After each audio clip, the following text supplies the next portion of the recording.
Oh, hi, hello, nerds. I am here with something very, very exciting. This is Let's Talk About Myths, baby, and I'm your host, Liv. Now, I don't want to raise any of my guests above the others because that seems unfair, but also, I've been looking forward to this new translation of Ovid for over a year now, and I am actually buzzing with excitement, like the true dork that I am. So, today I spoke with Stephanie McCarter, whose new translation of Ovid's Metamorphoses is available in North America, and oh. Is it not only good, generally, obviously, but it's the first translation by a woman in over 60 years, and so it's seriously, wonderfully refreshing and necessary. It's almost like we don't need to insert gender-specific slurs into translations where they don't belong. Weird, right? Like, what a concept. Stephanie and I talked about how she went about translating this work, what decisions she had to make, and what she specifically didn't want to do. Translations and the variations in them are some of the most fascinating aspects of working with ancient sources, and so we go straight into why that is. We had such an incredibly fascinating conversation. I learned so much, and now all I want to do is revisit countless stories from Metamorphoses because not only am I reminded how interesting and beautiful they are, but now I have a new translation to work with too. So good. Okay, I will say though there's a bigger than usual trigger warning here because this is Ovid's Metamorphoses, and so there are a lot of references to rape, particularly because we talked about translating these stories from a feminist lens and thus looking at what other translations have and have not done in the past. That revolves a lot around these stories of rape because they're often the ones that are most mistreated in translations. We also use Roman names for the gods for the most part, so if you're confused by any, you can check the link in this episode's description where I lay out some of the more important shared names between the two groups. And with all of that out of the way, let's get to the good stuff. Ovid.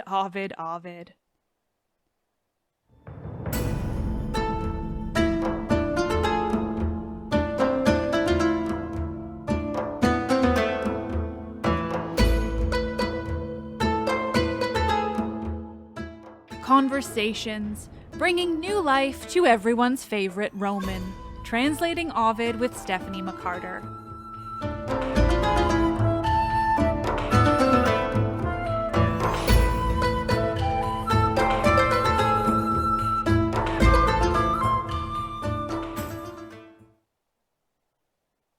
I am so excited that you have a new translation of Ovid's Metamorphoses coming out that I've been looking forward to it forever. I was just talking about this off mic, but I'm going to say it again on here. But I'm very excited. It's very exciting to have a new translation specifically by a woman and somebody I know, like I've been kind of following along on your Twitter and like, you know, I think there's parts where you're looking at it from a more like you as a woman point of view. And I would love to maybe just start right off with stuff like that. Like, what did you have to consider when translating this? Well, you know, when I think about my own identity as a woman, one thing that I was really interested in throughout was how Ovid presents the body, right? Because the body is so important. It's there in the second line of the poem, right? These are shapes turned into new bodies. And so the body is really central. And so I was interested in the way he deals with gendered bodies and the way in which he himself uses certain adjectives and words to gender bodies, right? To make, you know, to treat them as masculine or feminine or as defying those categories. And so one thing that I sort of discovered as I was going through and looking at other translations was the way that translators had translated Ovid's bodies in ways that reflected their own cultural ideas about the body. And not necessarily, they weren't necessarily reflecting what Ovid himself was depicting about the body. So, I mean, just a couple of examples of this is, Daphne very famously is defiant of expectations of femininity, and her body is similarly defiant. So she doesn't have certain attributes that the Romans associated with femininity, or she's never given these attributes that Romans associated with femininity. So when Apollo is looking over her body, Ovid is very restrained with the adjectives that he uses. But starting with really early English translations, you have translators throwing in adjectives. So things like her delicate fingers, not just her fingers, right? Her teasingly tempting lips, not just her lips. Oh. Yeah. So I became really intrigued then. Well, what else are translators doing here? And one thing that I really noticed a lot was that translators were really obsessed with putting breasts where they are not in the in the Metamorphoses. So Ovid gives women pectora, like chests, right? All humans have chests, Yeah.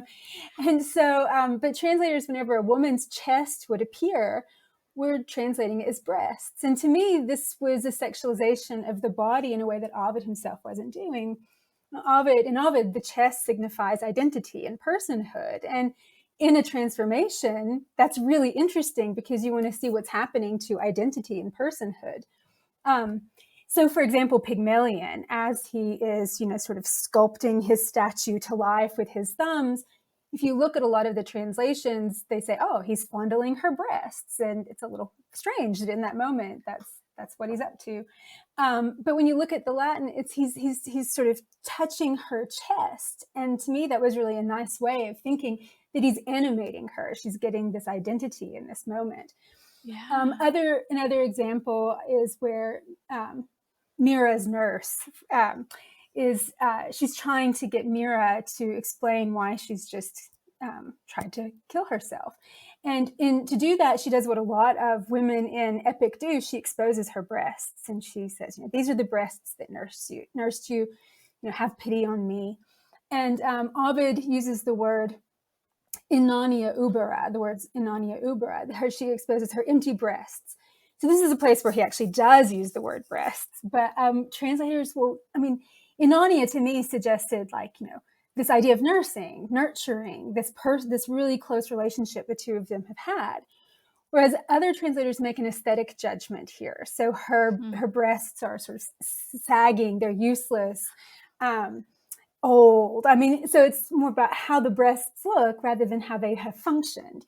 Yeah. And so that was in thinking about the body, I do think that's one place where I don't think it was, women who've translated Latin poetry often do this too, but I made a point, I think, because not just because I'm a woman, but because I am interested in, gender and the body and the relationship between the two. And so I think I went in with eyes looking to questions like that. Mm-hmm. And so that was one example. And then, of course, in the stories of sexual assault in the epic, I was really wanting to translate those as clearly and as accurately as I could, because so often those stories had been euphemized by translators. And to me, that was not only irresponsible in terms of, translating rape as consensual sex, it's just ethically kind of a problem, but also I think you needed to make it as clear as possible for Ovid's larger theme of power, because rape plays into this theme. The word that he so often uses for rape is vis, violence, and it's a sort of technical word that the Romans used for rape, but it also can, apply to lots of different abuses of power in the epic and in Roman law. And so I wanted to really clearly connect the scenes of sexual violence to the larger theme of power, and also to the larger theme of metamorphosis, because the power is what transforms people in this epic. And metamorphosis dehumanizes and objectifies, and so does rape. And I really wanted to make those connections as clear as I could. I'm so fascinated by all of this. But so one thing that okay, and I'm going to back my brain up because I'm taking in everything you said, and it is just all so exciting. because I think about all of these things specifically in Ovid, I think more often than I think about them in a lot of other contexts. And so personally, I never got the chance to learn Greek and Latin. I did my undergrad, and somehow nobody ever told me that was like vital. And then I finished it, and here I am now. So what I do instead is read like multiple different translations of everything in an effort to make sure that, that I'm telling the best story and also addressing a lot of the things that you're talking about, because often, if possible, I will try to find a more recent translation by a woman or by somebody who I just know has these things in mind. Obviously, there are like men who are also thinking about stuff like this, and that's great. But it is something that is so important and so often like a huge failure in translations, that we just get these completely, different ideas of what is actually happening that is separate from the intention of, of the original author. And when it comes to Ovid, I've always been fascinated because I think that, like, I always hear from a lot of people that they see him as somebody who was very anti-woman. Um, and I get that from, like, say, the Ars Amatoria or like things like that. But Metamorphoses to me always seems to actually take into account how the women felt in the Mhm. situations they were put into, particularly in situations of assault, in a way that, I mean, and granted, like, Greek was not concerned in the same way because it's oral tradition and all the different things that make, a lot of the Greek writing so different. But to me, that is something pretty unique, that Ovid is like interested in how the women felt. Did you find that Absolutely. when you're, yeah, reading the actual Latin that I can't? Oh, without a doubt. I mean, Yeah. Ovid is so interested. I mean, he's very interested in the emotional depth of women, in the agency of women, um, and I think because again he's interested in exploring power, and women are, that word is almost suggestive of disempowerment, right, to the Roman mind. And so what he's interested in is, exploring how people, when they are disempowered, when they are transformed by power, can retain agency, can retain emotion, can retain identity. And so I think that Mhm. that really orients him towards the experience of women a lot. Um, I think that people have seen the way Ovid incorporates rape into the epic in a number of different ways. And, on the one hand, he is seen as, almost exulting in its description too much, right? And so we get Ovid as this kind of voyeuristic writer who almost enjoys writing about the emotional and physical trauma of women, right? And then on the other hand, we get people who think, see Ovid as, you know, sympathetic, right, to the emotional plight of women. And my Ovid leans towards the latter. I mean, I really think that he likes to turn epic on its head, and epic is so interested prior to him with the emotional lives of male heroes. And I think he was like, I'm going to give my male heroes are going to be sort of flat, and masculinity becomes reduced to sort of penetration, whether in bed or on the battlefield. But the women are going to get this rich emotional depth. And, part of that is because I think he was so indebted to tragedy in the Metamorphoses. He was really Mm. interested in bringing other genres into his writing. But to me, it's also about his own interest in power and disempowerment, looking at figures who are often victims of power that don't usually get to take center stage. It's not just women who are victims of sexual assault. It's also one figure that pops up repeatedly are grieving mothers, right? I Mm. can't think of any figure more sympathetic, more emblematic of powerlessness than a grieving parent, and certainly a grieving mother. And he deals with them with amazing sympathy. Um, and that's one reason I love reading Ovid, because I can see myself almost reflected in his text more than in any other ancient work. He really turns the focus on women characters. Yeah, I'm glad to hear you feel that way as well. It's always been a favorite aspect of him for me. Him and Euripides, I find, are just my kind of go-tos in terms of like actually considering agency and that idea just broadly that women were people capable of Absolutely. emotions. And capable of good and bad things, right? I Yeah, mean, exactly. it's no accident that Euripides and Ovid are the two writers who seem to have had a fascination with Medea, right? And talk about the woman who exemplifies the bad stuff that women are capable of as well. That Mm-hmm. that's when you treat women as fully human, is when you recognize their capacity for both good and evil. And it's not an infantilizing view of women, that they have the sort of innocence of a child and they're always good. So I love that about Ovid. Yeah. Well, you've already brought it to Medea, which is perfect. So I actually just before we got on our call was finishing writing an episode I'm doing on specifically Ovid's take on Medea and Circe. Because I Mm-hmm. had a guest on whose episode will only air tomorrow by the time we're recording this, but she's studying witchcraft and intersectionality in Roman imperial literature, Mm-hmm. and specifically was looking at those two characters. And Ovid's changes, I guess, the way he transforms these two characters into his own versions is really interesting because he gives them all of these bits and pieces that are not in the traditional Greek stories. Right. Um, yeah, I don't know. I'm trying to form this into a question, but did you have any thoughts on how he handles those two characters? Translating Ovid's Medea in book 7 was just so fun. I mean, I feel like he's just having a lot of fun with her. What makes her so fascinating is that she has all the power of poetry that he likes to explore. Ovid exalts in his own poetic power, and she too is a wielder of carmina, which is carmen is the Latin word for a poem or a song, but it's also the Latin word for a chant or a spell.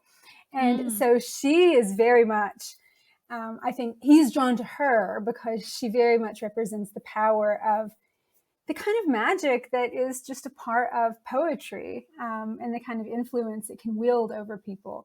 And beyond that, I mean, she's just an incredible character. I think he loves the fact that this is the young Medea that he's putting here. Certainly at the beginning of book 7, she's the beginning of his exploration in these young women characters who all sort of succumb to illicit passion in some mm, ways. And so he really uses her as a way to get into that. So you get Medea, you get Scylla, who falls in love with Minos, the enemy of her father. You get Byblis, who falls in love with her brother. You get Mira, who falls in love with her father. And so she starts us on this sort of journey into women's, tumultuous relationship with love. Um, and another thing I really like about the Medea story is, this had never really hit me before I was translating it, because one word I was really interested in was the word, as I've already said, vis, V-I-S, which mm, is the word for violence, and it's very often the word for rape. In Medea's story, she says that she is being dragged along by a nova vis, a new kind of violence, mm. and so in some ways she too and that violence is the violence of love. And so she too becomes a kind of victim in that regard. And so all of these women are it's a different force that works upon women in the epic, the force of love. Mm-hmm. And so you see lots of people becoming victims of that as well. And of course that makes sense because Cupid is a kind of dominator in the epic. He's a kind of imperialist, along with Venus. So yeah, no, I could talk about Medea a lot, but I mean she's fascinating. Circe later, of course, is very fascinating. And the other thing that's really scary about these women is that they can wield power, sexual power, right? I mean, we tend to think that the sexual power in the poem belongs to men, especially to the male gods. But these women can wield sexual power as well. And so you have people like Circe who will either try to dominate a man like Picus, and if she can't, then she will transform him. And so she has the power to transform male bodies. Medea has the power to to transform male bodies as well. And I think for Ovid's male audience, that makes these women particularly daunting figures, because the autonomy of the male body was something the Romans were keenly interested in and really wanted to uphold. And so I think that these women are fascinating for that reason as well. Yeah, one thing that like I don't dive into Rome too much outside of Ovid, but I have been more and more, particularly with guests. And one thing that sort of was brought to my attention last year is the really different way that the Romans portrayed witches, in that they tend to be like kind of old, gross hags that are just like trying to make people fall in love with them. That's a really broad generalization, but like particularly in comparison to Greek witches like Medea and Circe, it's interesting to me because they're young and powerful for the most part, and they're divine and all these different things that when you contrast them with Roman has been just interesting.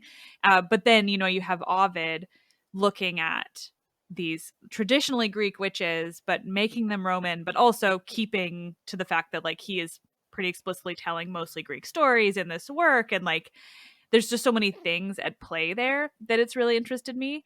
But then I realize I also have to bring up the Medea's dragon chariot that we get in Ovid. Her like voyages in this chariot, Right. my favorite thing in the whole world.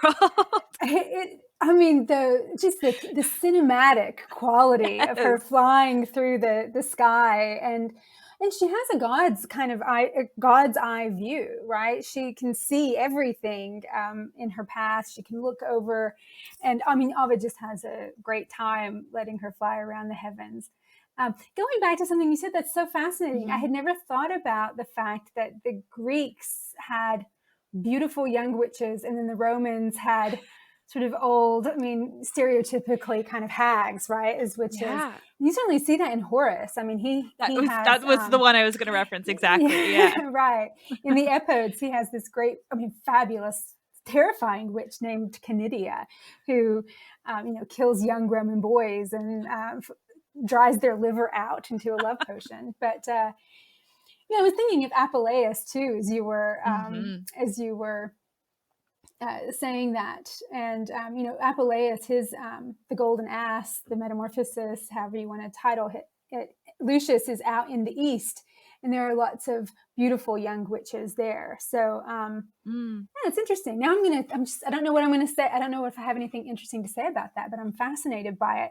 And I think it's fascinating that both of those ideas of witches have come into contemporary culture, right? We tend to have the beautiful young seductress as a witch, and then we have the stereotypical Halloween costume of the witch with the wart, that kind of thing.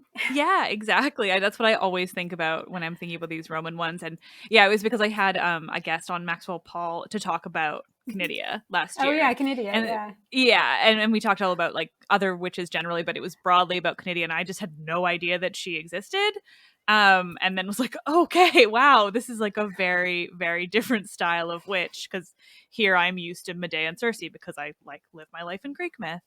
And so yeah, the juxtaposition there is fascinating. I have trouble getting through the Golden Ass, but I need to actually dive in and get to his witches as well, because I keep hearing about them. But I've really only done the Cupid and Psyche. Yeah, right. Well, if you wanted to read some great things about witchcraft and gender, I mean, the Apuleius is the way to go. Just totally fascinating. I highly recommend it. That's the right season, so I'll have to pick that up for my spooky season episodes. That's true. Yeah, Circe is interesting to me as well, because she basically, is really only ultimately in Homer, in any kind of depth in Greek myth. And then we have all these sort of inclusions of her into these transformational stories that really changes her character. Like I've just for now reread, I think I've read all of them in the past, but recently reread the Glaucus and Scylla story that really demonizes Circe in this interesting way, and like invents this whole backstory that makes her horribly weird and villainous. Yeah, and again, I haven't formed a question about that, and I'm just voicing thoughts there. But Well, and then Madeline Miller picks up a lot of that Ovidian material in Yes. her Circe. So that's the great thing about Ovid's Circe. Yeah, she's very threatening and terrifying, but Ovid, he never is totally. He's not simplistic in the way I think he characterizes women Mm. ever. I think he is simplistic in the way he characterizes men sometimes, because I think that's something he's interested in flattening out what like masculinity, what Roman virtus is. Virtus is the word for Mm. virtue. It's what all the Greek heroes try to have. But he flattens it out and makes it sort of just, I always translate that word as manly valor, because I want to get the idea of manliness in there, because it comes from the Latin word vir, which means man. Right. But with Circe, even though she's bad in the Metamorphoses and she treats Scylla horribly, he still puts some room in there, I think, to give her some depth and nuance, and that's why someone like Madeline Miller can go in Mm-hmm. and find things that she can, redeeming aspects of her. Yeah. But yeah, no, I mean, Circe, she's again, she's a poet, she's a wielder of Carmina, and that's always Mm-hmm. really a dangerous a thing to contend with a witch who's a poet and a wielder of spells. Yeah, yeah, I love that aspect. One thing too, like in terms of redeeming her as well, or giving her that kind of depth, there's that great aside where he basically just says, it could be that she just naturally falls in love with everyone, or it could be a curse Right, from Venus because it was her father right, who like basically tattled right, on Venus and Mars. I right. appreciate that. It's like it could be her, but also it could be this. Might not be Right, her. right. And you also, Glaucus comes to her and he's like, "Oh, I need some help from you. Only you can help me. I'm so in love." And she is expecting him to say, "With you," right? And then Yeah. he said, "Oh, with somebody else." Felt a little Who sympathy doesn't for actually her in want that me? moment. Yeah. Right, exactly. Yeah. Yeah. Yeah, I mean, you can kind of see, well, I guess she does, punish Skilla, but like the actual her turning around and being like, well, maybe you should like somebody who likes you back, like me. Like Yes, that's a little exactly. redeeming. Yeah. She's the spokesperson for mutual desire in some ways. It's a lot Yeah. better when you like somebody who likes you back. She might not Yeah. follow her own advice, but at least we have somebody who champions mutual desire. Yeah, she briefly tried. Right. um was there any section or like story that you found to be particularly, I don't know, either just interesting or something that you particularly found you wanted to do something different than a lot of the translators before? Callisto, I really wanted to do something Mm. different from what some of the other translators had done, and I've written something about this. It's going to come out later in the year in New Gesta, the Classics Journal on gender. Um, but the main thing I was kept thinking about as I was reading that story, and it shocked me as I looked at other translations, is the way that this word "cremen" is handled. Cremen has a lot of different meanings. It can mean like most basically like a reproach. So it can be like a charge you level against somebody, but it can also be Mm. like a reproachful kind of behavior. And so we get the idea of crime from this word. And in Ovid, it very often has to do with sex crimes. And so, for example, Mm. Arachne, she weaves Caelestia Crimina, the crimes of the gods, into her tapestry. And this is clearly like rapes that the gods have perpetrated. The word shows up a lot, suggesting rape. But translators had very often, so that word appears at least 3 times in the Callisto story. Once when Jupiter is actually raping her, it says that he revealed himself to her nec sine crimina, not without crime. So it's very clear that Wow. he's committing a crime against her. And then later, we're told that she doesn't want to tell anybody, but her face almost gives away the cremen. Mm. And then we're told finally that it's her belly, her pregnant belly, that reveals the cremen.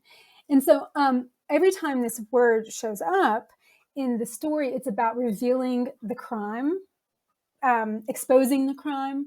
And so really, I mean, Callisto to me is a story about how someone who's raped doesn't want that rape to be exposed, because she knows what the repercussions will be from that. And so she very much, she's trying to hide it. Anyway, so I constantly translate Cremen as a reference to Jupiter's crime throughout. But no other translation I looked at does that. They either translate it as her crime or her sense of guilt about what she's done. Yeah. And so to me, that I just thought that was an incorrect interpretation, and it makes her filled with self-blame, or it suggests that Ovid might think she's done something wrong, like maybe Ovid blames her for what's happened. And I never saw that when I was translating it. And that was one instance where I did my translation without looking at any of the other translations. And then I was wanting to give a talk on sort of feminist translation and the ways that feminist translation actually gives you tools through which to produce a more accurate translation. And so I thought, well, what's a good story for that? And I said, well, I'll just check Callisto and see what other translators have done. And so I read all the translations by the other translators, and I was sort of baffled. Like, why do they associate this Cremen with her and not with him? And so, I would try to be very careful when a word like Cremen came up to think, well, what is the crime that's happened? Who's perpetrated the crime? How can I make that clear?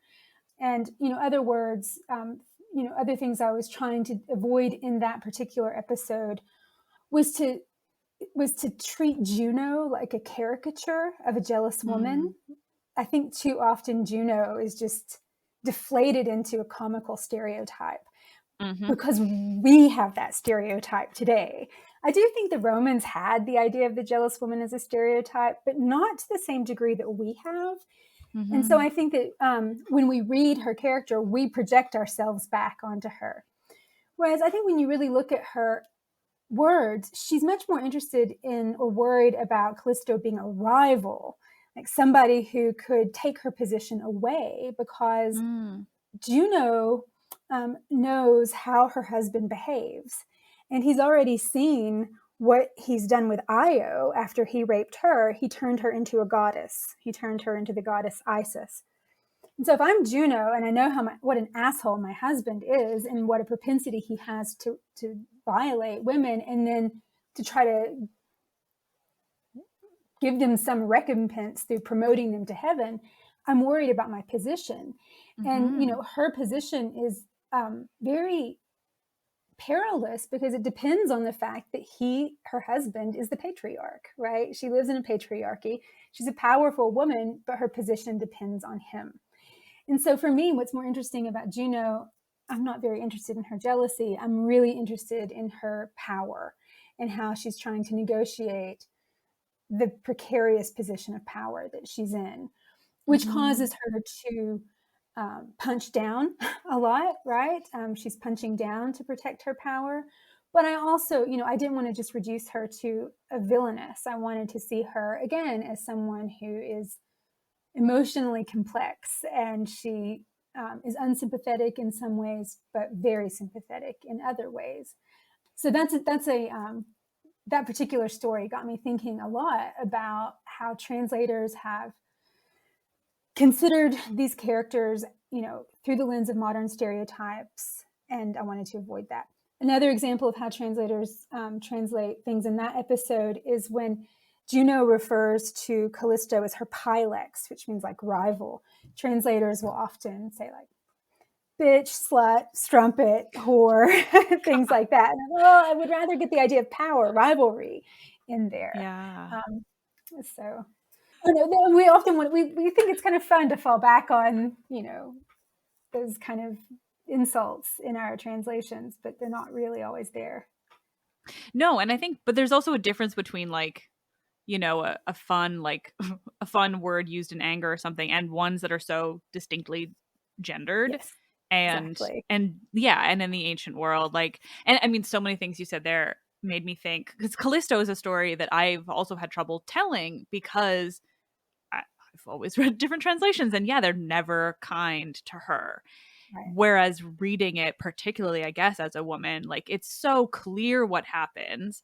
and you really feel for her in a way that I think, like, there's so many that you feel for, but I do think there's something different in Callisto because you have the Diana aspect as well, and like her connection to everything going on, and then just what happens to her and the way she tries to deal with it. It's just tragic and sad.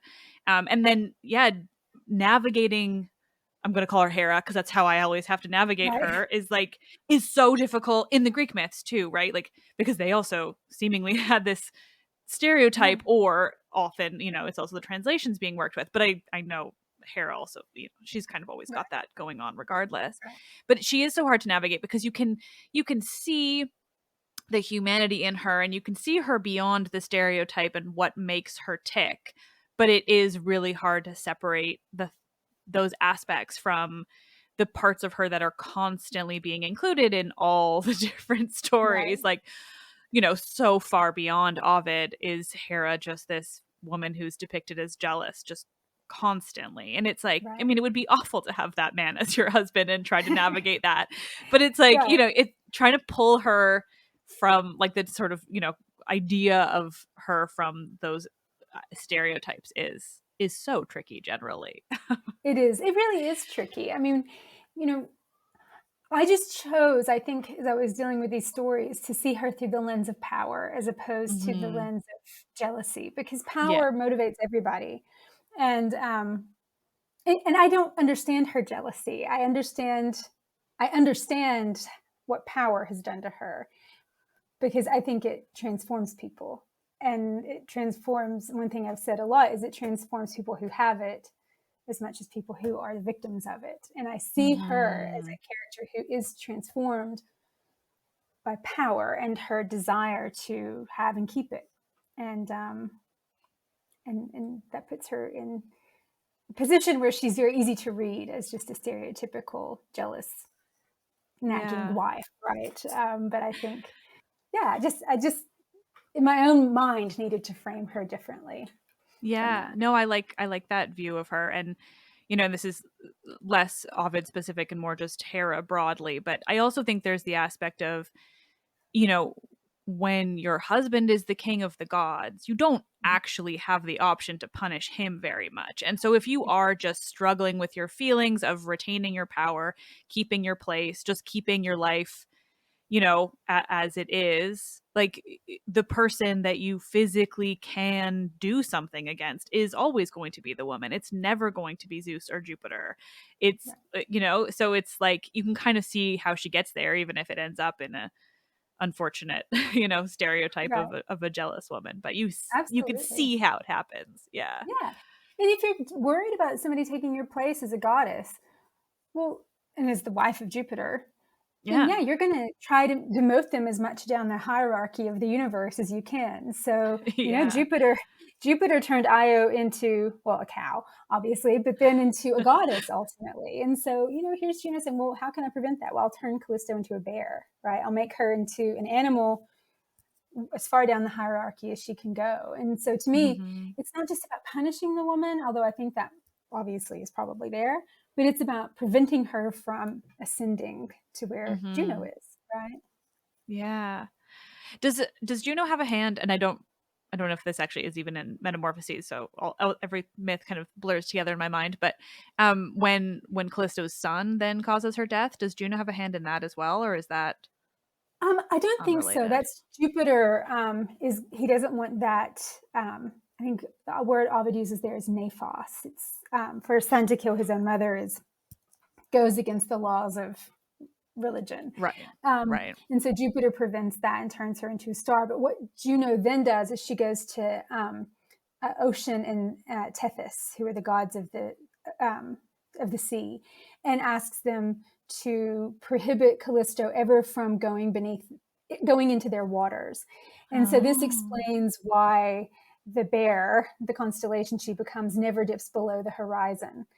And Oh, it's so wow. sad because she's denied a bath, which is what Yeah. Diana denies her too. So Right. yeah, so it's just this. Oh. With Callisto, you really get the idea that Ovid knows how trauma doesn't stop at the end of an assault. There are Yeah. so many ways that the trauma just gets, gets locked into a cycle.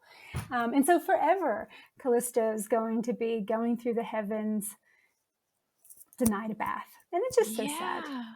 That is. I'd never made that connection. And ugh. Yeah, it's just her story has got to be one of the harder to read. Like a lot of them I think I can Yeah. disconnect enough because of what they are, but that one is very tough.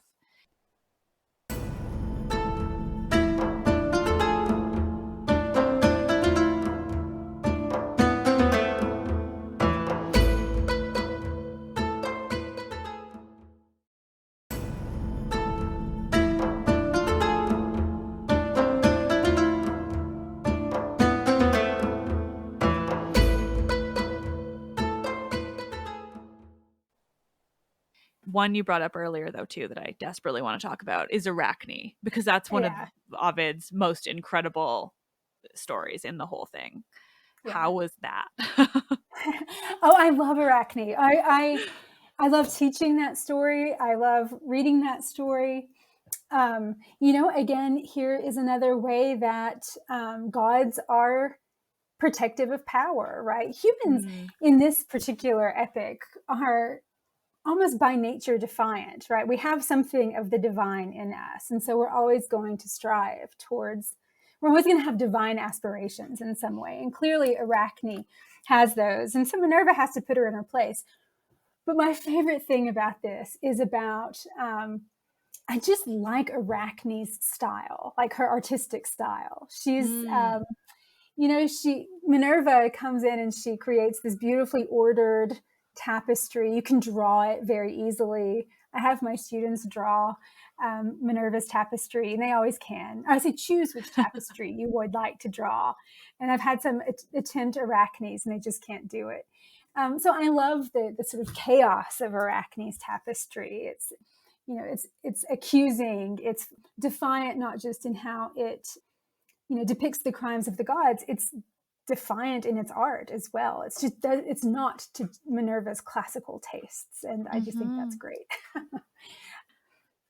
It's riotous in a way. Yeah, well, she's just fascinating generally because I think she is one of the very well, I don't know about few, but again, like I'm thinking more broadly myth, but she stands up to the gods in a way that not a lot of people can or do. Right. And the way she does it is just so beautiful. That tapestry just recounting all of the horrors they've perpetrated. And it's just kind of like, I mean, obviously Athena was never going to pick her, or to say that she won, because the whole point, or rather Minerva, she was going to win. Like it was going to be Right. Minerva. That was never an option. And so I Right. think, you know, creating your piece of art that then just shows off every horrible thing the gods ever did as a way to just kind of say fuck you to Right. Minerva is Yes. just like so satisfying. Right. Oh, and then what the fascinating thing is, whose side is Ovid on? Because Yeah. Minerva, or Athena's power does not extend to Ovid as the narrator. That's what's so cool. And so he can say Mhm. nobody could find fault with Arachne's tapestry, and she doesn't do anything to him. So I think that's cool. Yeah. Yeah, it was just the way he describes it. I remember it's been a while since I read that one, but just the way he describes what she creates, just all I remember enough other than just generally the topics in there is just how much I thought, holy shit, this is so incredible. Just Right. reading this description of it, let alone imagining what it would have looked like and, Yeah. what kind of message that sent. And interestingly, this is one that very rarely gets depicted in art. I Mm, think because artists themselves don't want to try to recreate that tapestry, right? yeah. It's it's a perfect product of the imagination. We see it in our mind's eye. We can't replicate it in real Yeah. life. No one's as good as her, that's all. That's right, exactly. Maybe Ovid. Yeah, yeah, that counts. Uh, it's just, I mean, I've gotten so excited rereading a bunch of Metamorphoses lately, so this was such a perfectly timed conversation to have with you. But his work is just so unique in that way of, I work with the Greek myths all the time, and all I'm telling my listeners constantly is, they're an oral tradition, and so, you might have these ideas of what kind of narrative structure a story should have, or what kind of answers it should be able to give you, and you have to throw that all out the window, because it's never going to have that for you, because that's not the way the stories were developed. But then when you get to somebody like Ovid, it's like he gives you all the answers that you wanted from so many Greek myths, and he gives you all the details that so often are lacking. And I just love that we have him for that, because it helps me so much in my life. Well, Ovid is a fabulous reader of the Greeks. I mean, he's a great reader of Homer, and he's so brilliant at pointing out all the things that Homer missed, right? So, or Virgil too. I mean, so all the literature that precedes him, and we were talking about Medea. He realizes that Euripides left a lot out. Euripides just focuses on a small sliver of the Medea myth, and so Ovid says, "Well, I'm going to go and give you all the rest," right? And so, yeah, I think part of Ovid's project is to say, I notice all these gaps that are missing, and I'm going to fill them in. That's the great thing about mythology is the Greeks might have come up with so many of these stories, but they let them out into the world in such a way that they kept living in very vibrant ways, so that Ovid could take them up, right? And so that Virgil could take them up, and so that much later writers and authors and artists, poets could take them up. So, I mean, they are these living stories that lend themselves to perpetual metamorphosis, and so I think that Ovid demonstrates brilliantly how these myths will always be alive and they will be transformed. I mean, the metamorphosis that's happening within the myths is mimicked on the sort of larger level of mythology in general. He's performing his own metamorphosis, and then translation does that too. I think the translator is performing a metamorphosis on Ovid, and you have to have those metamorphoses or the myths will stagnate. Mm-hmm. I was very interested in women's, feminist reception of Ovid, and I saw my own translation as kind of taking part in that active metamorphosis. So, I'm glad to be a part of that and trying to keep these myths alive for new people and told in new ways.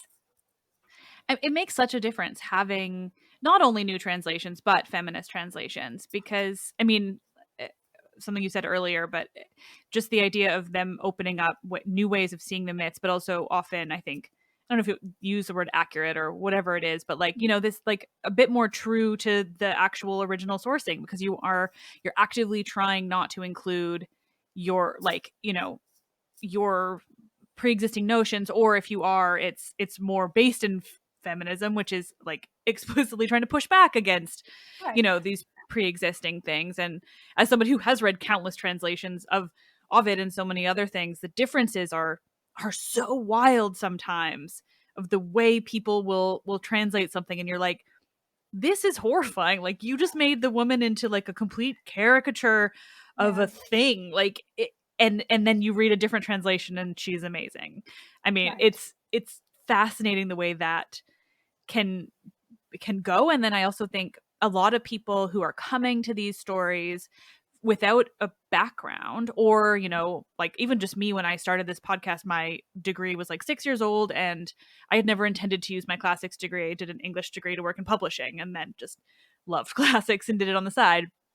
And so when I first started the podcast, I was completely falling into these traps that are just natural ways of handling things, which is you pick up the first translation you find, or the cheaper one, or all the different things, and then you end up with a lot of the times very old translations, because if they're old enough to be in the public domain, they're dirt cheap, and then they're terrifying often in a lot of ways. But even more recent ones that just happen to be the more popular translation are so often skewed. Or one of the first books I bought when I started the podcast is a book that I recently picked it up again, and it tells the story of Medusa. And a lot of the time people will fall into or just use the Ovid version of Medusa, and that's fine and good. It's obviously very different from the Greek tradition, but it's there. But not only did he use that part of, Medusa and Poseidon were together or like had sex in Athena's temple, but he also says then that like Poseidon, or she was, she was transformed because of that, but Poseidon also like kept weapons that would be capable of killing her because he wanted to keep her from like terrorizing the world and like things like this. And I'm like, what? Where did you get that from? Right. Yeah, like it's just nonsense. And then there's another section where he specifically said that Pandora had been given the mind of a bitch. And I was just like, what? Why are we here? Why are we doing this? Like, so anyway, that's the rambling reason of, I think it's great that new translations are happening, particularly like feminist translations by women. It's so exciting. Well, I mean, the thing that speaks to what do we expect translation to be and do, and what do we expect a translator to do? It comes down to our basic understanding of translation and what it is. And, I think the idea that people have of translation is that there's this sort of, it's math, right? There's this objective ability to make an equivalence, right? To make whatever Ovid says, or, whatever, Homer or whoever says, to just put it into a formula and you get the objective translation, which is why, we think that we can do Google Translate, right? We can put it into a machine and then the translator becomes unnecessary. And, but all of these things are created by people and therefore they're fallible. And the act of translation too it's not an objective process. The translator is constantly interpreting, and the translator is a human full jam-packed with all kinds of cultural construction, right?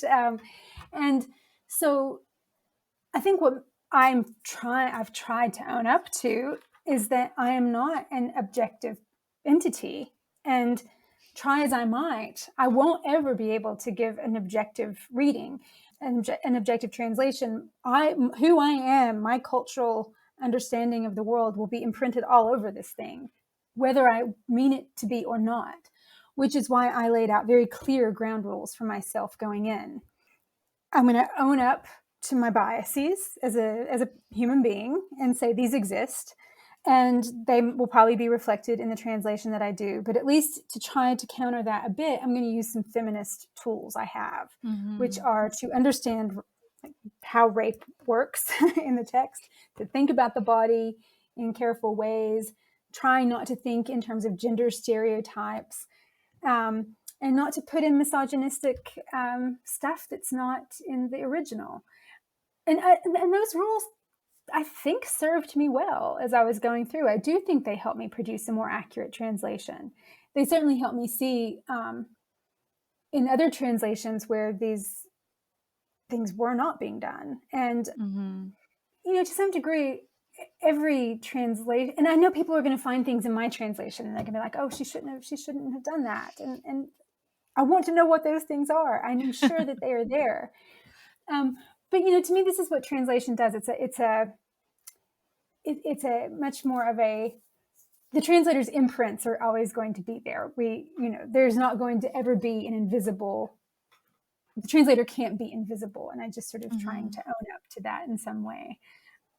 But, also part of what I was trying to do in this translation was to create a work of poetry that could stand up in English as a work of poetry. And no machine is going to be able to do that. And in that process, I think is where a lot of, the translator's biases and tastes are going to come in. My tastes as a translator will be terribly different from other people's. But this is my translation. I have to translate it according to my own tastes and outlook on the world. I think that really benefits translations too, because personally, as somebody who does read multiple whenever I can, it is thrilling to see the differences. This comes up most for me in Greek plays because those tend to be the ones where I can easily, I guess, refer to multiple translations. I try to do it for Ovid too, but I kind of have one that I like until yours gets here. I'm very excited. I'm like, I sound like I'm just trying to flatter you. I promise I'm like legitimately so excited for this translation. I hope it's not disappointing. I hope you don't open it up and say, oh shit, what have I done? If it is, I won't tell you. No, Okay. but it's, it's one of those things like seeing, looking at two different like versions of the same passage and seeing the different choices that people made is fascinating. And I think it adds so much to the original work. And sometimes for me, like, I don't know ancient Greek or Latin, but I thankfully have a good grasp on understanding, everything surrounding it and also ways to interpret it. So like if I have a big question, I'll just go into Perseus and like click a Right. word and be like, okay, great, I can still find it in the ancient Greek. Like I'm not, Yeah. I can thankfully pronounce it well enough that I can figure things out. And so, between reading multiple translations and then having access to a place where you can like also, find, like all the different variations on a word and then look at, the decisions made is like such an incredible way of being able to interpret these things and understand not only what the original writer was doing, but also what the translators are trying to do with their work as well. And it is important that it is like just also a poem, right? Like you don't, if Right. it was objective, any kind of objective translation, if that existed, would also suck to read. Like it would be Right. Yeah. not good. And so, like I Yeah. think that is also so important. Yeah. It would probably be horrible literature. Right. Yeah, it would be garbage. Yeah, Yeah. exactly. Yeah, I mean, this is what people have been writing about Ovid and translating Ovid for over 2,000 years. And because, you're not going to get two scholars who agree on how a passage should be read or interpreted. So you're sure as hell not going to get two translators who agree on how a passage should be translated. And both of those are worth reading. Both of, the different interpretations are always worth reading. I know that when I'm trying to teach a story with my students, I read scholarly interpretations that disagree with one another, and it's in that looking at the disagreement that the text really gets illuminated. And so I think the same thing is true of translations. I mean, I very often with my students will bring in different translations, and they're able to read the Latin, but talking about the translations brings up things that we would never have seen just looking at the Latin, because we get to see ways that people have understood the Latin and interpreted it, and it really opens up the text. And so I would love for people to read my translation against others, because I think, for example, the way that I talked about the Callisto episode, I don't think that the things I was doing differently will be immediately obvious unless you're looking at the other translations as well. I got really pleased because a former colleague of mine who's an Italianist, she emailed me and she said, I really would like to read your translation of the Callisto episode, because I'm looking at some translations and they're making me feel very prickly. And so I said, okay, fine. And I sent it to her, and she wrote back and she said, I thank God you've translated Creeman the way you have. And I was so pleased that she immediately got what I was doing differently. But you have to know the other translations to see that. So I do think of my translation as being in conversation, not just with Ovid, but with how he's been translated over time. And so the act of retranslation and seeing yourself in a tradition of translation is really important to what I'm doing. And I also think it was really important to what, someone like Emily Wilson was doing. I mean, Homer has this long history of being translated. And so I think she really has been great at talking about that process for people, seeing herself in a line of Homeric translators. And that's interesting and really important, I think. Yeah. I mean, for me, the one work I think I've read in the most translations would be the Odyssey, hers being, the most recent and obviously my favorite. And yeah, I mean, just like I've read, the ones I read in school and then on the podcast, or I think, no, that one had come out by the time she'd published hers. So thankfully I got to use that on the podcast. But, and then I do reading episodes on the show where I just read a translation straight without, interpreting it. And in those cases, I have to use public domain copyright free translations, which means they're usually at least 100 years old, which means they're also interesting. But you still get that juxtaposition, that like comparison between the two that I think still adds like a really interesting, layer, even if you also can objectively see why Emily Wilson's is considerably more readable than, Samuel Butler's, which I think is the one that I read in that way. Right, Okay, right. yeah, I can see why. But yeah, it's just, I mean, it's incredible to have so many different translations and be able to make these comparisons and read them against one another, and I'm excited for that generally. One thing I would love to talk about, because I realize we've been using the word women a lot, talking a lot about that, Right.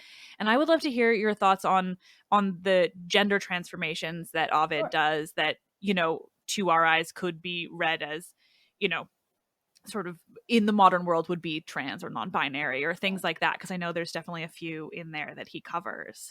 Right. It's so interesting. I mean, one of the most fascinating questions with Ovid is the relationship between the body and identity, right? Mm-hmm. And so he really is great at illuminating this question. And I speak about this with my students a lot. When, for example, when Callisto is transformed into a bear, does her identity change? Right? Is identity dependent upon the body? And so you can really bring that into the conversation well with some of the, the characters who do have a gender or sex transformation. I'm thinking of Tiresias, right? The question I ask my students is, does his identity change when his body does? And in that instance, it seems like, no, I mean, he's Tiresias. And so, I did wrestle with, do I change the pronouns, right? When Tiresias's gender changes, when his body changes, rather, I should say. And I didn't for Tiresias. I used the pronoun he throughout because I felt like he identified with the masculine form, right? He identified as a male. Iphis was a bit trickier because, Iphis is born female and is raised as a boy, and it's not clear if Iphis identifies with which gender Iphis identifies, right? Because Iphis falls in love with Ianthe, but knows that he doesn't have a penis with which to penetrate Ianthe, and that to Ovid is the big problem, right? So does one of my question my students and I wrestle with a lot when we're reading that is Iphis simply a queer woman, or is Iphis a transgender man? And can Ovid just not see a way to let women be queer and in love, right? And so, one thing I would recommend in terms of that episode is Ali Smith's Girl Meets Boy. She rewrites that in a really brilliant way. And her characters converse about this, and she says, the problem for Ovid was just he needed to give the story balls to make sex possible, right? Didn't really need those. But a character like Cainius, who starts out life as Cainus, does seem to me genuinely to be a transgender character. I used he pronouns as much as I possibly could for Cainius. Ovid clearly identifies Cainius as masculine throughout, except there is the scene when Cainius is still inhabiting a female body where he is raped by Neptune, and Neptune wants to make some kind of recompense afterwards. It's not unusual for gods to want to do that. He says, well, what would you like? And Cainius says, well, I want to be a man. I want to have a male form. And I see that as, yes, it means that he thinks that this would make him less likely to be a victim of rape. But I also think that Cainius has been living in a way that conforms to expectations of masculinity. And so he wants the male form. And so he's a really fascinating character. And immediately Ovid describes Cainius as wandering through, he uses a word that's often used of penetration. He's penetrating the plowlands, the Arwa of Peneus. And it's a very, very clear, sexual reference. He becomes a penetrator immediately. And yeah.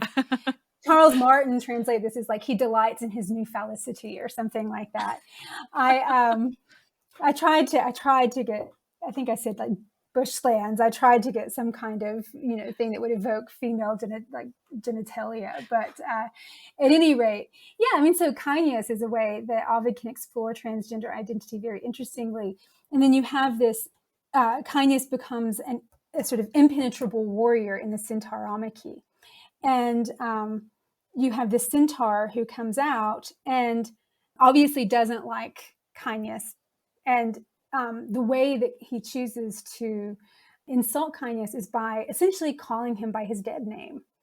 And it's so interesting that is such a source of, insult and disrespect in Ovid. And of course, transgender people would say that is a source of disrespect and insult as well. And so it's interesting that the insult comes from the same place. And but none of the warriors around kindness see him as anything other than a really amazing male warrior. And I have a soft spot for kindness. I really love him. Yeah.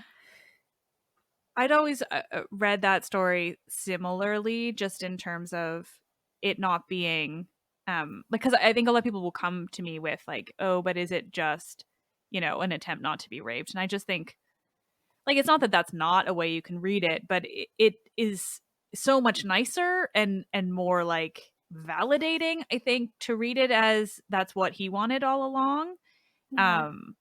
It's an interesting story, but I remember really enjoying that one as well. You basically talking to you about this has made me think like, okay, I need to jot down all these names so I can like reimagine them as well, because so many I've done like years ago on the podcast. I'm like, it's been too long. I need to do it again. Right. But that's definitely one of them. But it's clear to me that kindness, if it's about identity in the body, kindness so identifies with his new body. I mean, he's and when he does end up dying, which is very sad, and the one of the Greek characters hails him as the Maxime Weir. He's the greatest man, and so there's a real he identifies clearly to me as a not just a man, but like a warrior. He does manly masculine things, and the fight he has with the centaurs is so laden with sexual innuendo, and he's penetrating with his sword. I tried to really play that up a lot. I really want to reread this. It's been too long, and I'm like, I definitely remember talking about him as a trans character. But I'm glad to hear that there's like also so much backing on that too, of like, the level of like, no, he is thrilled to be the manliest man. So thrilled. I mean, the language of penetration that Ovid uses throughout, and you can know that Ovid is so delighting in this. I mean, I had a lot of like thrusting and swiveling and things like that would clearly suggest this is battle, but it's really, it's really sex that we're talking about here. Oh, that's great.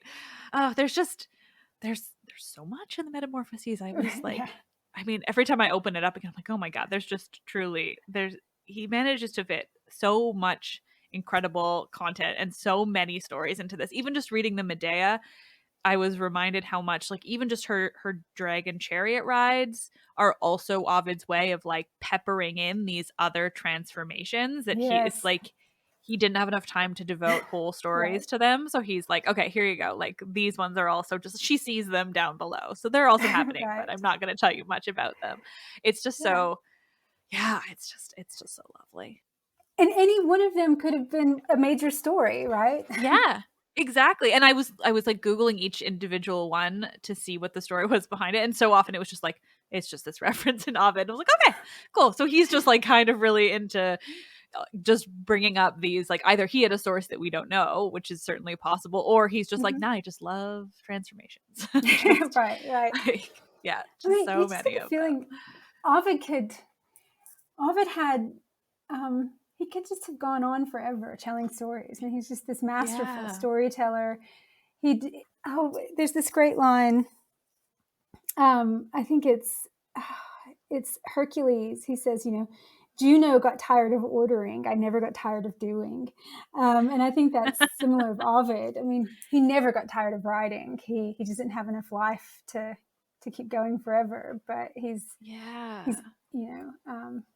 he's tireless, and nobody can equal his exuberance as a storyteller, I don't think. Yeah. I think that's especially true even just, I mean, as obviously a obsessor over Greek, but with Ovid, like, you also get to attribute, like, he wrote this to write a story in a way that so often is not we don't know, about the Greek aspect of it necessarily because of the oral tradition. And so when it comes to Rome and specifically Ovid, we get to be like, no, he wrote this with intention. He was telling a story. It's so different in a way that I think we also just really identify as modern people because it's a lot closer to what we do now.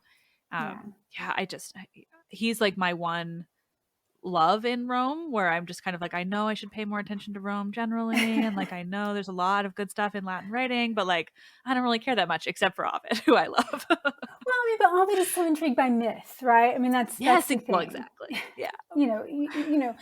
Whereas you get a writer like Catullus, right, who might bring in myth as a sort of parallel for his own situation. For Ovid, the myth is what he's interested in, right? I mean, he prioritizes myth. It's not just a peppering through the poetry, but it is the poetry, right? Yeah. He's the Roman mythographer. And thank God for him. Thank the gods, I should say. Well, one thought just occurred to me, and then I won't keep you for too much longer, but this has been so much fun.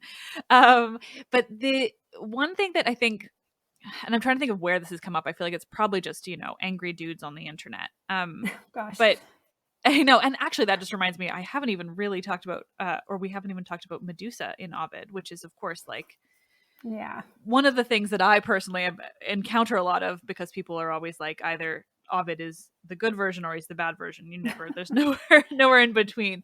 But I think a lot of times people discredit Ovid's love of Greek mythology and mythology broadly in favor of, I'm trying to think of like the political ramifications specifically, but in favor of some kind of political thing that he was doing. Right. What do you know the argument I'm talking about? Or also just what do you think about, his actual feelings for mythology? I think that, I mean, again, if you would like to read something that's not mythological by Ovid, you can, right? I mean, he writes the Ars Amatoria. There's myth in there, but again, he's using the myth to give you an exemplum for some other situation. I mean, the Metamorphoses prioritizes myth, but it also leads me to wonder, what is mythology for, and what is the point of mythology for Ovid? Has so many points. I mean, it's about storytelling, right? It's about putting things into a cosmic context, right?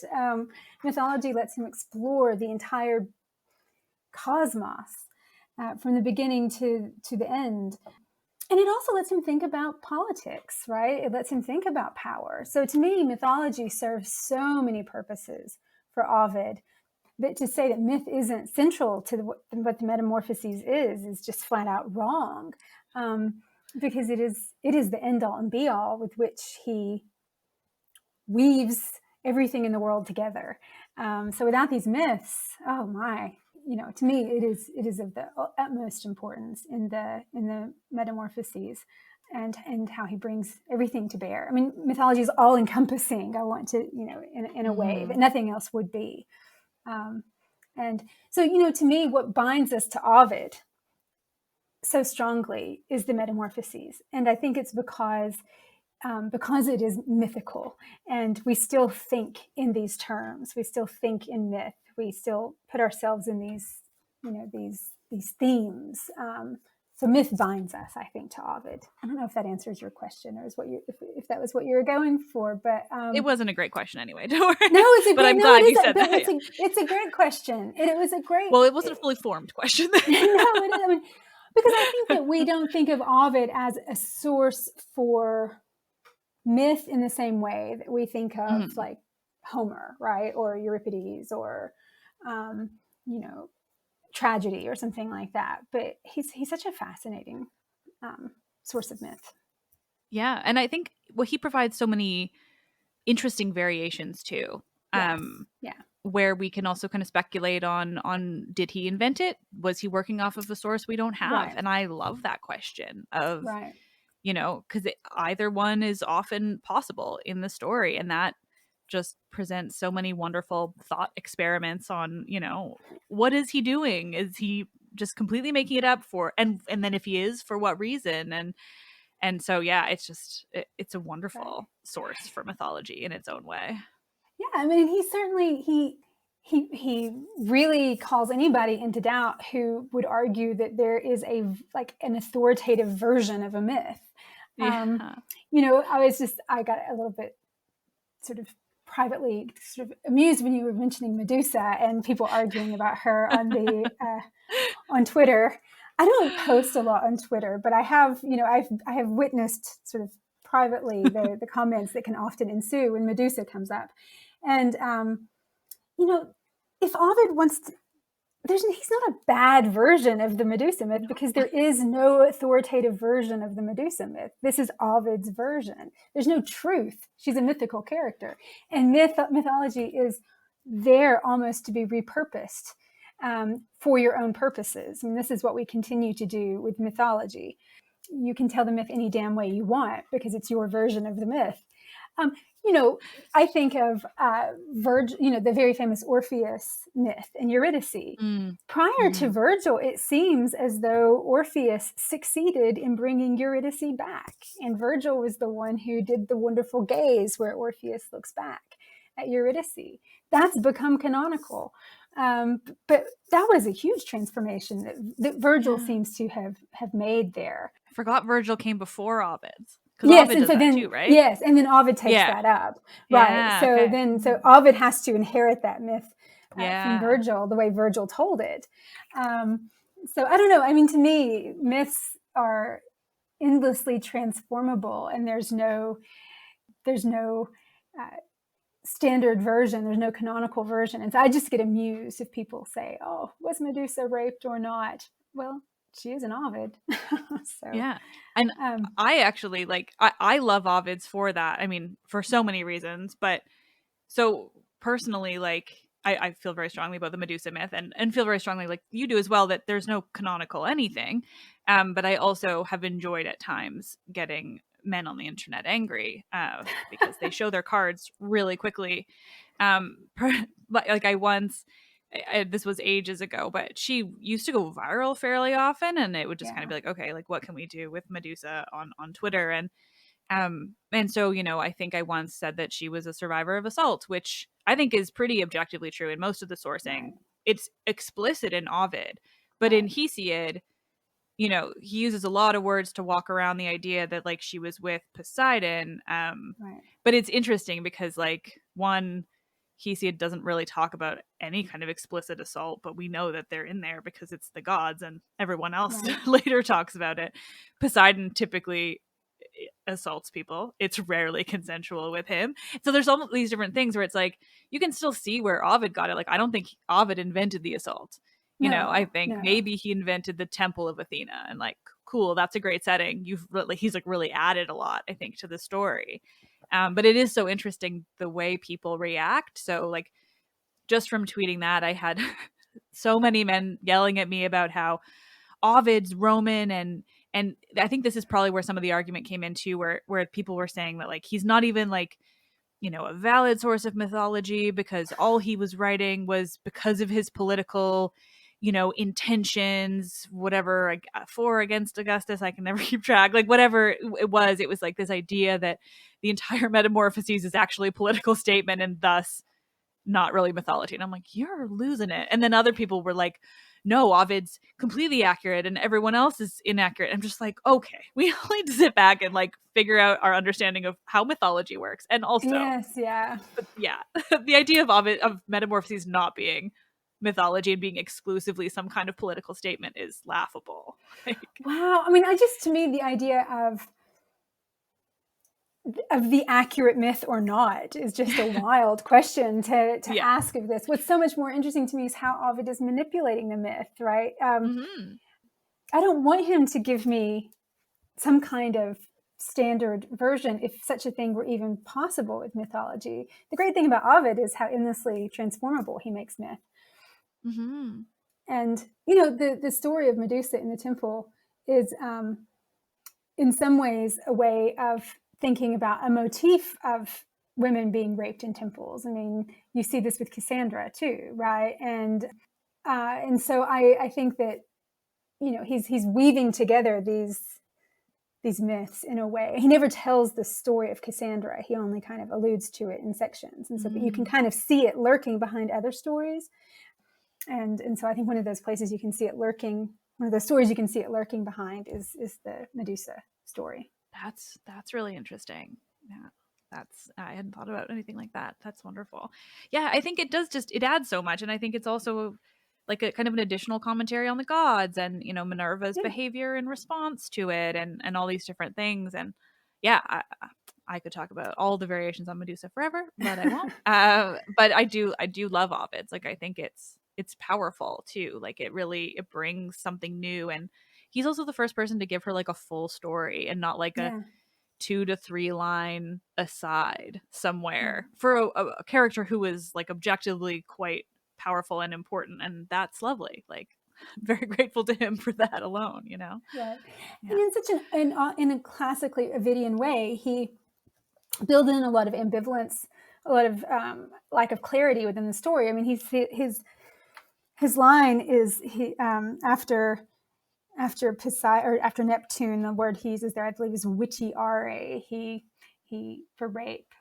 He violates her, and then we're told this does not go unpunished, and the this is just the word hoc, which means like this thing. He doesn't tell us who was punished or how they were punished. You know, you could easily interpret this as not that she gets unpunished, or not that she is punished, but that she's given a powerful tool with which to punish others, right? I mean, Ovid really lets you get in there and think about the story in lots of different ways.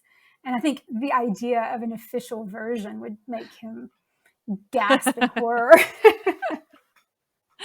I'm interested to hear that because a lot of the time, like I get there's the meme that goes around, I think some Tumblr or something, there's always a lot of text on it, but I get it sent to me like, I don't know, a couple times every few months. Right. And it essentially like purports the idea of that Athena wasn't punishing Medusa, but that she was, you know, helping her. And I think it similar in the Caeneus story of like, you know, that kind of transformation as like a protective tool against future assault, which, you know, I think is in a modern sense it has some connotations that are not ideal. The idea of like becoming monstrous so that you won't get raped again is like, okay, right, yeah, but it is interesting in this kind of ancient sense of like, you know, seeing that if you take out the modern context, I think it is an interesting way of viewing it, of like, you know, yeah, the punishment could also be her against others. And I think Ovid's also one of the first sources to suggest that there were people she had turned to stone too, because in Greek textual sources there is no evidence that she ever actually turned anyone to stone until Perseus came to take her head off, which I find really fascinating. And I like that about Ovid's too, kind of making her have sort of had a history of that. Well, that's interesting. Yeah, I mean, clearly Ovid has her turning all kinds of people to stone. But what's so fascinating to me is that right after this, we're told that that Minerva, that Athena then uses her, right? She puts her on her aegis, right? I mean, to me, that's a powerful protection for her because she's a virgin goddess, right? So she uses this very powerful feminine gaze that she creates as a way of averting danger from her own body then. And so, you know, to me, it's a fascinating aspect of the story. New ways to think about everything. I love that. Wow, clearly this has been a wonderful conversation. Oh, good. Oh my God, I'm like I've got so many new things to think about and stories I want to revisit, and just generally, thank you so much for doing this. It's been really wonderful. Oh, I'm so pleased to have come on the podcast. As I said, I'm a fan, and so it's a big treat for me. Thank you for being a fan. That means a whole lot. I'm just it's an added thrill, so thank you so much. But yeah, truly, like, I'm so excited for this book. By the time it comes out, I will have a copy, and be probably posting it everywhere as well. But as somebody who just loves Ovid so much, I'm really excited to have a new version, and a version by a woman with this feminist aspect. So I don't know. Thank you for doing it. Now I'm just like fawning over you. So thank you. No. Go on. I'm just kidding. Well, no, thank you. Thank you. Okay. So many thank yous.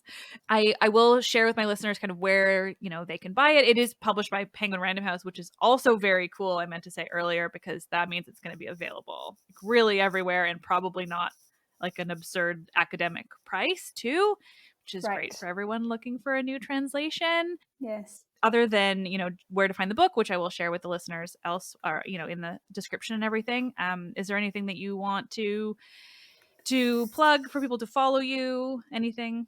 I mean, I mentioned the fact that I'm on Twitter, although I tweet with infrequency, I would say. And but yeah, I'm there. I have a website, stephaniemccarter.com. I usually keep it pretty up to date with things that I've written, things that are coming out. So I guess those are places where people can find out more about me if they're interested. Wonderful. I will put all of that in this episode's description as well, so they can easily link to everything. And just, again, thank you so much for doing this. It's been really, really fun. Oh, good. It was a thrill.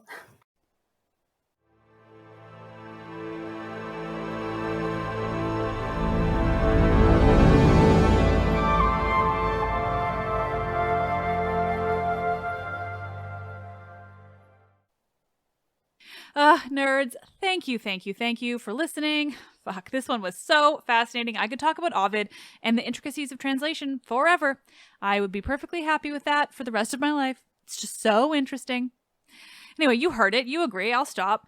You can find this new translation of Ovid's Metamorphoses wherever you get your books. I know it's out now in North America, but I did hear that the UK might have to wait a bit. For once, it's always me waiting on Natalie Haynes novels, and now it's your turn, jerks. So huge thanks to Stephanie for joining me. What a thrill. I'm just truly so pumped about this translation. You have no idea. You can follow Stephanie on Twitter or check out her website, all of which are in this episode's description. Gods, this is fun. I can't wait to share more Ovid with you on the podcast. As if I didn't love him enough. Now I have this translation. Life is good.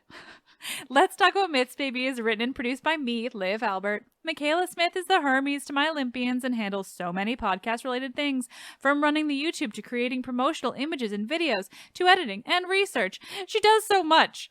Stephanie Foley works to transcribe the podcast for YouTube captions and accessibility. The podcast is hosted and monetized by Acast.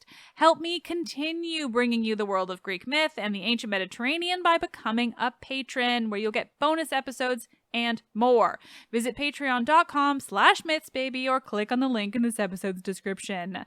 Thank you all. You're the absolute best. I am Liv, and I love this shit.